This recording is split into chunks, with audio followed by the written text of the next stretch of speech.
Следващата съпоставимост, за която говорим, една от трите важни, това е съпоставимостта по методология. Тоест, ние трябва да сме сигурни, че начинът, по който са събирани данните, е един и същ, както и трябва да сме сигурни, ако става въпрос за някакви производни показатели, т.е. ако те са резултат на някакво изчисление, а не са просто измервано и записано, измерване и записана стойност, то трябва да сме сигурни, че това изчисление винаги се прави по един и същи начин, по една и съща методология. Това е много важно, защото иначе отново ние няма да имаме съответните сравнимости. Сега, нека отново да разделим нещата. Статични данни и динамични данни. При статични данни, сравнимост по методология какво означава? Означава, че ние трябва да сме сигурни, че всички по един и същи начин измерват и всички по един и същи начин изчисляват, ако става въпрос за производни показатели. Това е важно при международните сравнения. Тоест, ние трябва да сме сигурни, че начинът, по който се събират данните във всяка държава е един и същ. Сега, един много прост пример, нещо, което е така отново нагребена на вълната, прословутия COVID. И най-вече това как отчитаме смъртността от COVID. Оказва се, че в различните държави става по различен начин. Например, Белгия, в която, ако погледнете сайта Worldometer, и аз сега директно ще го пусна да го погледнем, този сайт, макар че той бавно зарежда и не се сетих да го направя в почивката, да го пусна да се зарежда. Ако погледнем сайта и подредим държавите по смъртност от коронавирус, разбира се, не като абсолютен брой умрели, а като там на 1 милион души, както го дават, ще видим, че Белгия е на първо място с най-висока смъртност от коронавирус.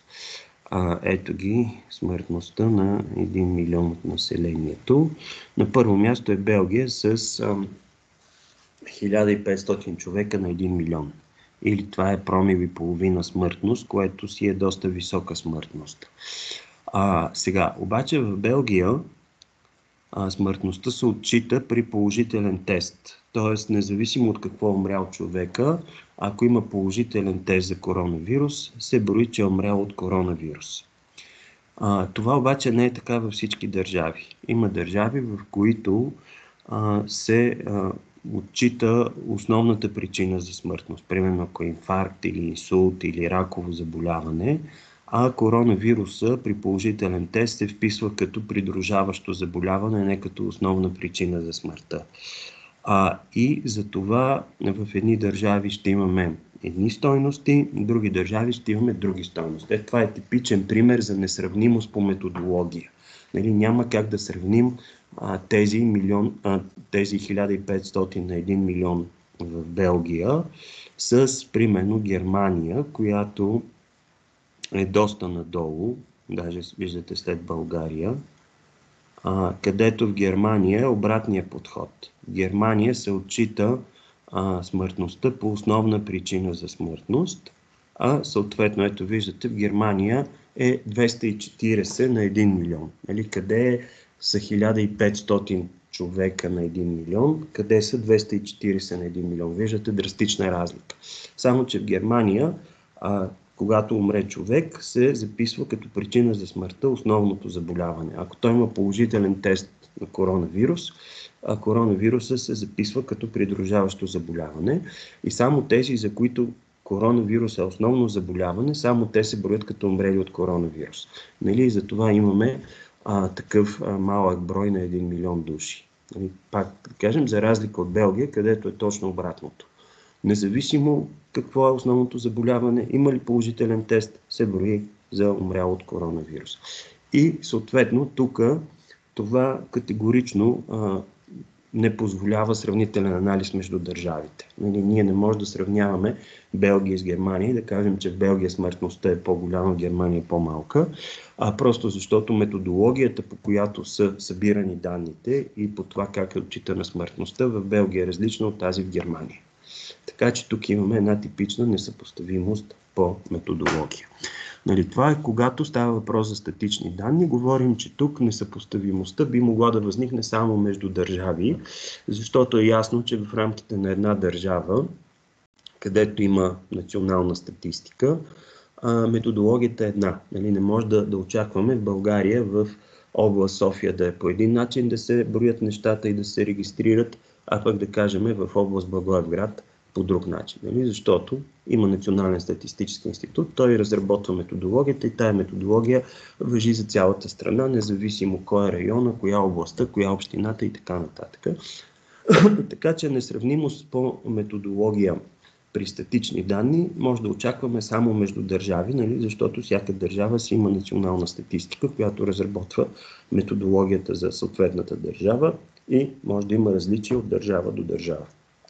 Сега, когато обаче става въпрос за динамични данни, там вече може да възниква такава несравнимост по методология и в рамките на отделни държави, области, общини, защото просто методологията се променя. До един момент някакви данни се събират по един начин и производните показатели се изчисляват по един начин.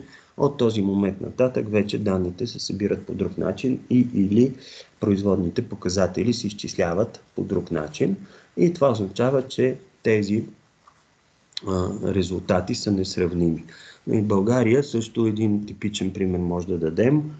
Как се измерва съответно резултата от действието на икономиката за една година.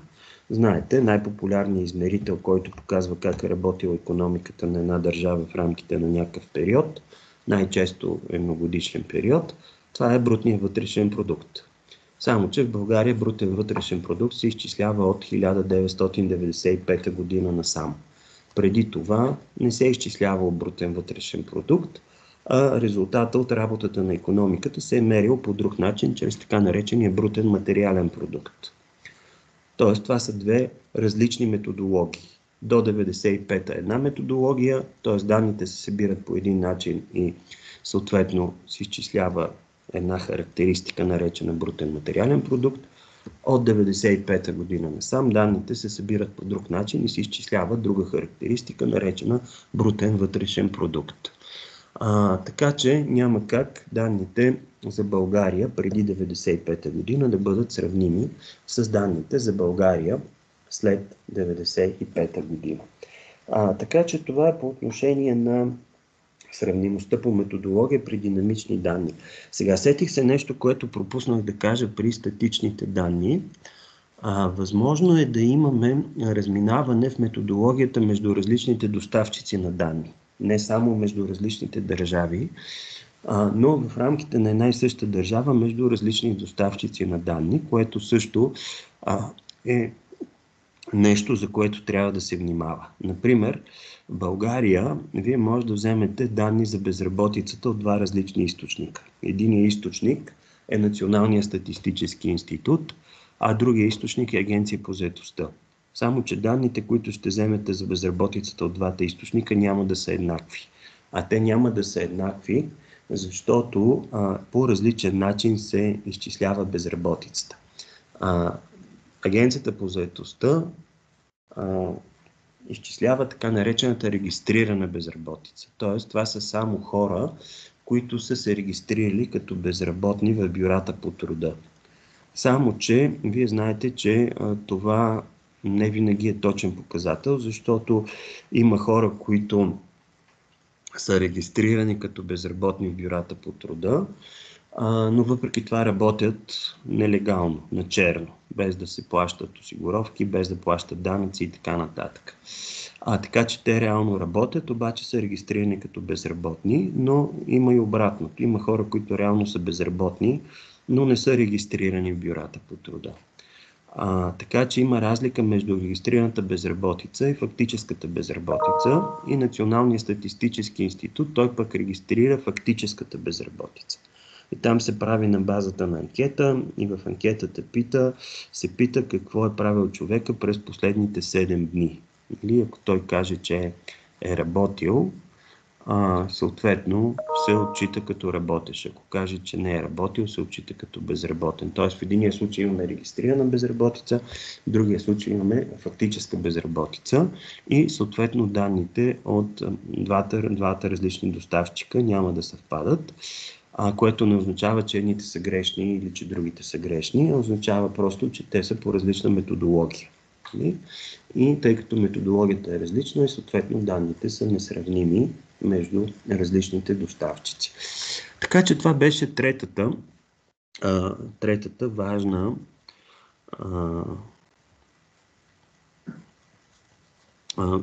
важна сравнимост. Сега, другите 3 сравнимости също ще ви ги кажа, макар че те са в някакъв смисъл по-частни случаи. Когато говорим за сравнимост по време, по място и по методология, това е винаги. Винаги и тия 3 сравнимости трябва да сме сигурни, че са на лице. А за другите сравнимости, те понякога се появяват, понякога не се появяват, така че за това не, че не са важни, по-скоро са като частни случаи. Следващата сравнимост, това е сравнимостта, наречена в литературата сравнимост по обхват, но всъщност тук става въпрос за дефиниция на съвкупността. Т.е. как ние си дефинираме съвкупността, за която събираме данни. Съответно, тази сравнимост, тя не възниква при статични данни, защото там се предполага, че като данните са в конкретен момент или за конкретен период, то съвкупността е една и съща. Нали? Съвкупността няма как да се променя, няма как да имаме различни съвкупности. Такъв проблем възниква само при динамични данни, когато се променя дефиницията на съвкупността. И аз тук съм си извадил един пример от неща, които пак съм се занимавал. Образователната структура на населението. Тоест броя и съответно дела на населението, които са съответно с основно и по-ниско образование, средно образование и висше образование. И тук по различен начин се дефинира съвкупността. Нали? Като казвам образователна структура на населението, кое е населението? Как дефинираме тази съвкупност? И това, което аз съм търсил данни и съм намирал от 1959 година до 1981 година, това е съвкупността на работници и служещи. Така е наречено. Работници и служещи. Обаче от 1993 до 1998 пък това е работната сила. Сега, дали работници и служещи е същото като работна сила, това трябва да се провери, нали, като се прочете дефиницията на едната съвкупност и дефиницията на другата съвкупност, но най-малкото самите думи, с които се обозначават, са различни. От 1999 година до наши дни, това вече е населението на възраст от 25 до 64 години. Тоест населението, което е част от трудоспособната възраст. Нали, трудоспособната възраст от 15 до 64 години, но се взима не 15-64, а 25-64, защото тези, които са на 15, те очевидно нямат шанс чисто физически, чисто времево да преминат през цялата образователна система. Тези, които са на 15, те ще са с основно образование. Те дори няма да имат средно образование. Затова се взима от 25 до 64, за да сме сигурни, че хората в този интервал са имали шанс да преминат през цялата образователна система, включително дори до докторска степен. Това дали те са се възползвали от този шанс или не е друг въпрос, но са имали шанса, защото ако вземем от 15 до 64, някакви хора просто нямат шанс да достигнат съответната образователна степен, тъй като още са на прекалено ниска възраст.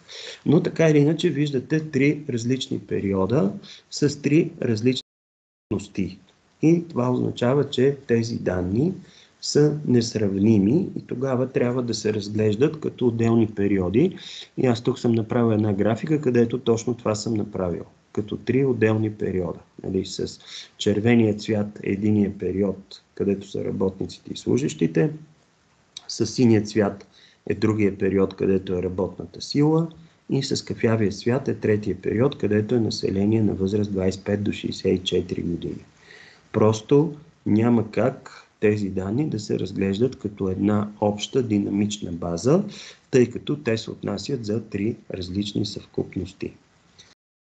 Така че това е тази сравнимост по обхват. Тоест ние трябва да сме сигурни, че съвкупността, която изследваме, е дефинирана по един и същи начин за целия период, за който искаме да направим динамичен ред. Сега, другата сравнимост, която също е частен случай, това е сравнимостта, която е свързана с мерните единици, които се използват. Защото понякога се получава разминаване от това, че се използват различни мерни единици. Когато говорим за статични данни, това може да възникне, когато правим сравнителен анализ между държавите. Знаете, че има система C, която има едни мерни единици, но има и една англосаксонска система, където има други мерни единици. И примерно, ако ние вземем данни за европейските държави в някакви, да кажем, свързани с килограми, то съответно за Великобритания и за Северна Америка това може да са паунди. Така че имаме различна мерна единица, която се използва и за това трябва да се внимава. Трябва да се внимава дали всички сравнявани държави ползват една и съща мерна единица. Този проблем възниква, разбира се, и когато измерваме някакви индикатори, които са в пари, като цени.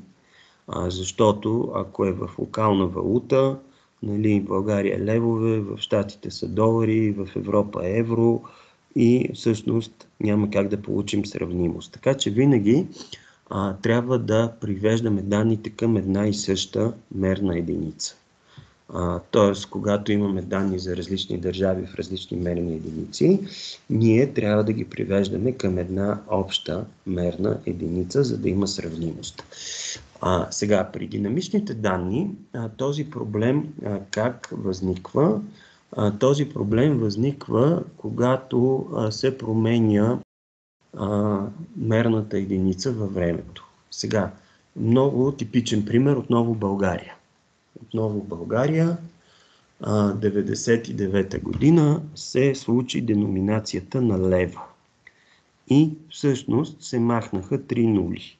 Така че данни, които са изразени в цени до 1999 година и данни изразени в цени след 1999 година, нали, няма да са сравними. За да станат сравними, или трябва данните преди 1999 да се разделят на 1000, или трябва данните след 1999 да се умножат по 1000, т.е. да се преведат в една и съща мерна единица.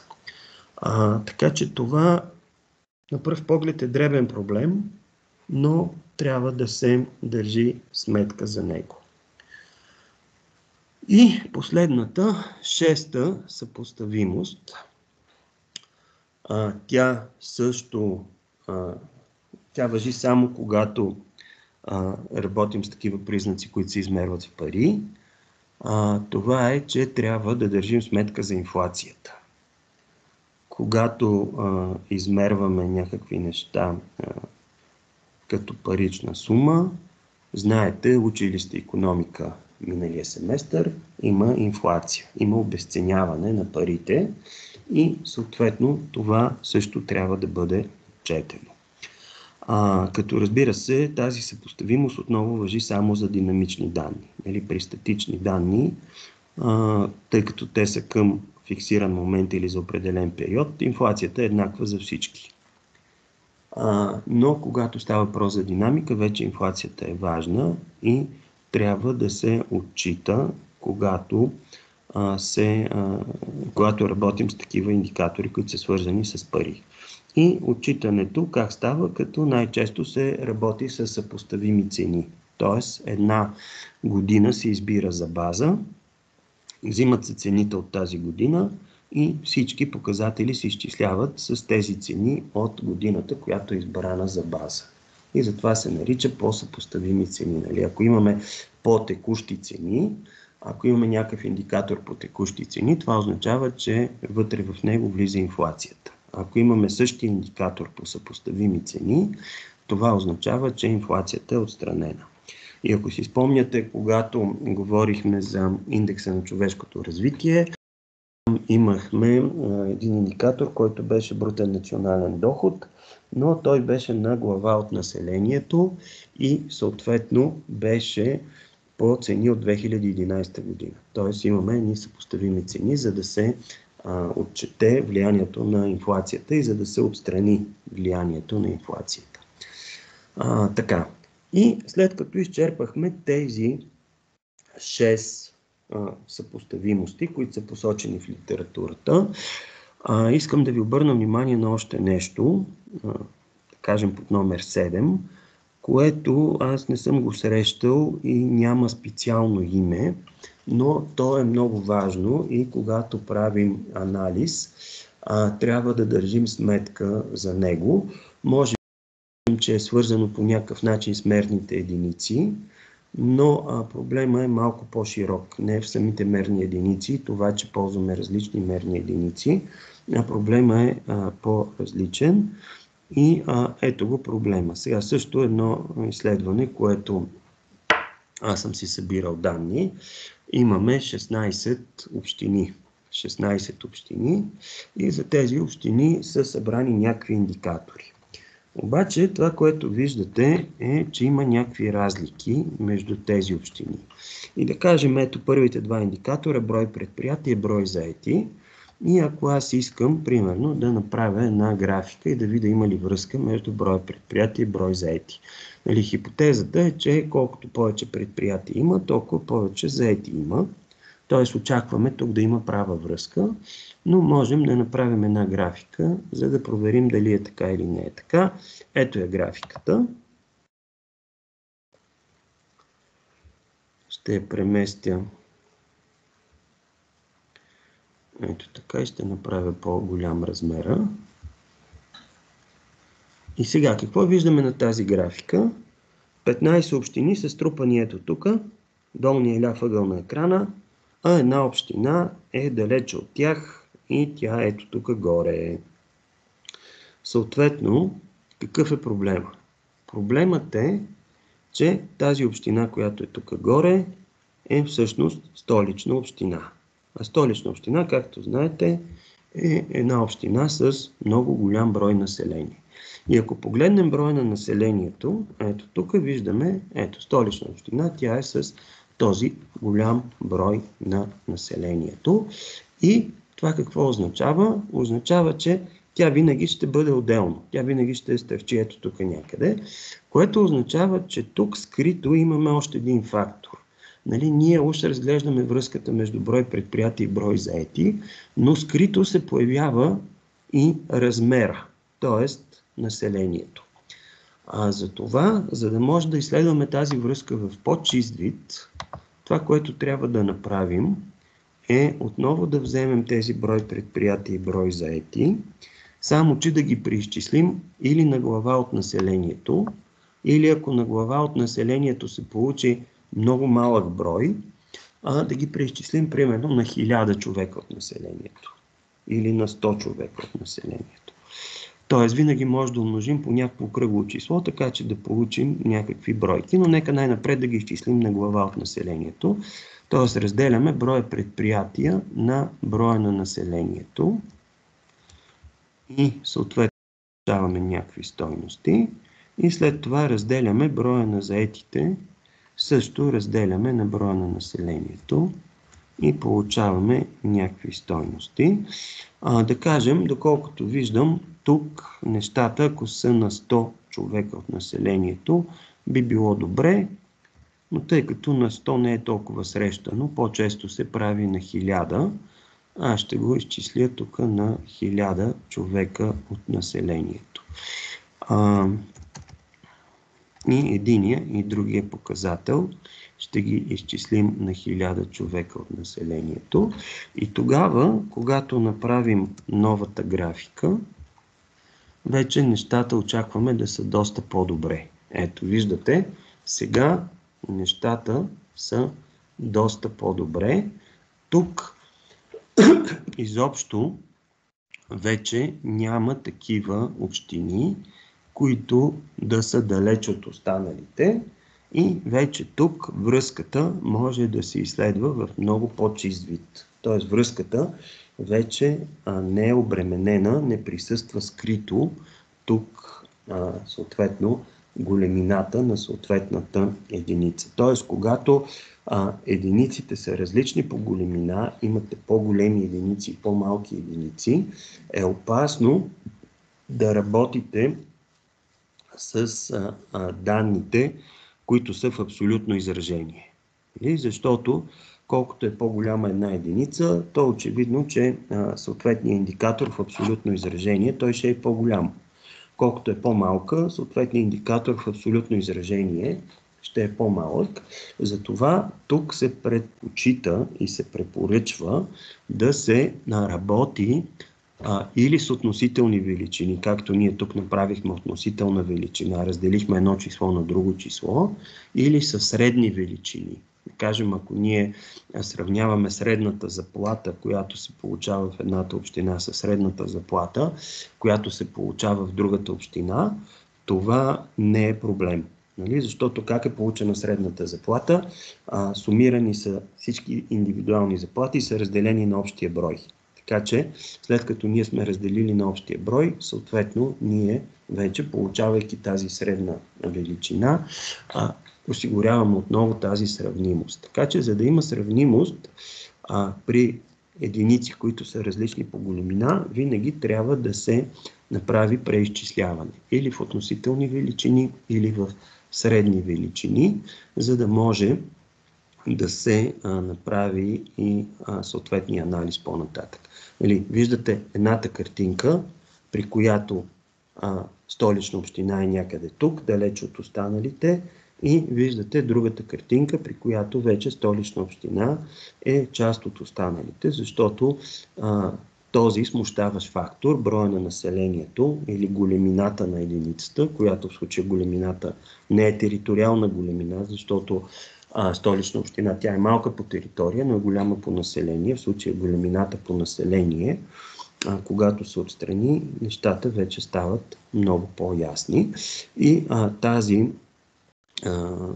това нещо, пак казвам, не е описано изрично в литературата от основните 6 съпоставимости, но трябва да държим сметка за него.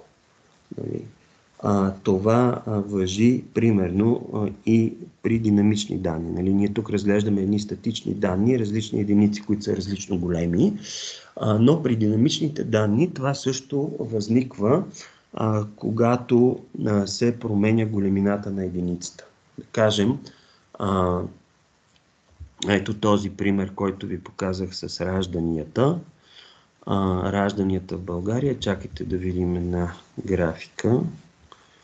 Може би това е графиката. Да, ето това е графиката. Това са среднодневно ражданията, но тук трябва да се има предвид, че населението, от което тези раждания проистичат, също се променя във времето. Това е абсолютният брой на ражданията, но някъде до 75-6 година населението на България расте. след 75-та година населението на България започва да намалява, така че тук имаме различни периоди. Имаме период, в който населението расте, обаче раждаемостта намалява, което означава, че относително намалява още по-бързо. След като абсолютно намалява при увеличаващ се брой на населението, когато изчислим примерно на 1000 души от населението, намалението ще бъде още по-рязко. Съответно, от 75-та насам, населението намалява и съответно раждаемостта също намалява, което вече не се знае в относително изражение как ще бъде.